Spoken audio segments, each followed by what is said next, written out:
ဒီနေ့မှာတော့20ကျော်မှသိခဲ့ရတဲ့လျှို့ဝှက်ချက်နည်း10ခုကိုပြောပြပေးသွားမှာပါ။1ကလေးစပင်ညက်နည်းကလေးရဲ့အရှိစပင်ကိုစိုင်သွားစရာမလိုပဲတိတိလေးဖြစ်အောင်ညှက်ချင်ပါသလား။တစ်အကြည့်လေးအရင်ကတ်ပြီးမှညှက်လိုက်ရင်စပင်စတွေလည်းမဖိတ်တော့သလိုတေတက်တဲ့စပင်ပတ်ပုံစံစမီရသွားမှာပါ။ကျမတို့အတွက်လည်းပိုပြီးအဆင်ပြေတာပေါ့။2တိရှစ်အဟောင်းတစ်ထည်ရဲ့အောက်နာမှာကျဲသီးနှလုံးတက်လိုက်ရုံနဲ့ကလေးတွေအတွက်အင်ကြီးတစ်ထည်ရသွားပြီးအိတ်ဆက်တဲ့အခါမှာလည်းတက်တာမှုရှိတာပေါ့။တော့ကလေးထိုင်ကုန်ကလေးထိုင်ကုန်မရှိရင်လူကြီးဝစ်တီရှပ်တစ်ထည်ကိုထိုင်ကုန်မှာဆွကလေးကိုအထဲထည့်ပြီးလက်ပေါက်ခြေထောက်ပေါက်တွေကနေထုတ်ပေးလိုက်ပါ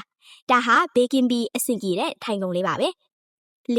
အိမ်မှာရေဖြန်းပုံမရှိရင်ဒါလေးစမ်းလုပ်ကြည့်ပါဆက်ပြားစီဘူးအခွင့်နဲ့အဖုံကိုအပေါက်ဖောက်လက်ကင်နားမှာလည်းအပေါက်လေးဖောက်လိုက်ရင်ရေစည်းနှုံးကိုထိန်းချုပ်လို့ရတဲ့ရေဖြန်းပုံလေးရပါပြီရှင်အခုလိုဒီဇင်ဘာဆောင်းတွင်းမှာအိမ်မှာနေရင်စီးဖို့ဖက်နှက်မရှိရင်ဆွဲတာအင်ကြီးအဟောင်းရဲ့လက်ကိုဖြတ်ပြီးတော့အိမ်စီးဖက်နှက်ထည့်ပြီးပြန်ချုပ်လိုက်ပါဖက်နှက်အစ်စ်ဝေစရာမလိုပဲနှွေးထွေးလှပတဲ့ဖက်နှက်တစ်စုံရလာမှာပါ6အနှွေးတွေကအမွှေးညင်တွေကိုတုတ်တစ်ချောင်းမှာတစ်နှစ်ဖက်ပါနဲ့ဖက်လိုက်ရင်ဖုံခါရတာအင်မတန်အားကိုးရတဲ့ကြက်မွေးဖြစ်သွားပါတယ်ခွန်အမြင့်မှာရှိတဲ့မီးဒီတွေကိုလဲဖို့လှေကားမရှိရဲ့ဒါလေးစမ်းကြည့်ပါ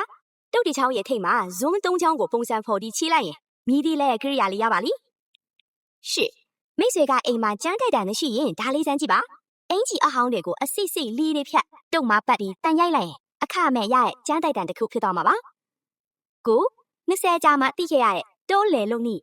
နှုတ်မွန်ဘူးကွန်တွေကိုအဝတ်လန်းချိန်နဲ့တွဲပြီးခလေးတွေတိုးဆွားလို့ရတဲ့ကစားစရာလေးလုပ်ပေးလိုက်ပါ30အိမ်မှာရှိတဲ့လက်အပ်အဟောင်းတွေကို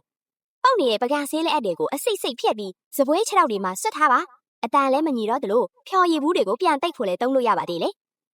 ဒီလိုမျိုးပစ္စည်းဟောင်းတွေကိုအတုံးချတာဟာငွေကုန်သက်သာဈေးရုံတင်မကပဲပတ်ဝန်းကျင်ကိုလည်းထိမ့်သိမ်းရရောက်ပါတယ်ဒီဗီဒီယိုလေးကတင့်အတွက်အသုံးဝင်တယ်ဆိုရင် like နဲ့ share လို့ကိုမမေ့နဲ့အောင်နော်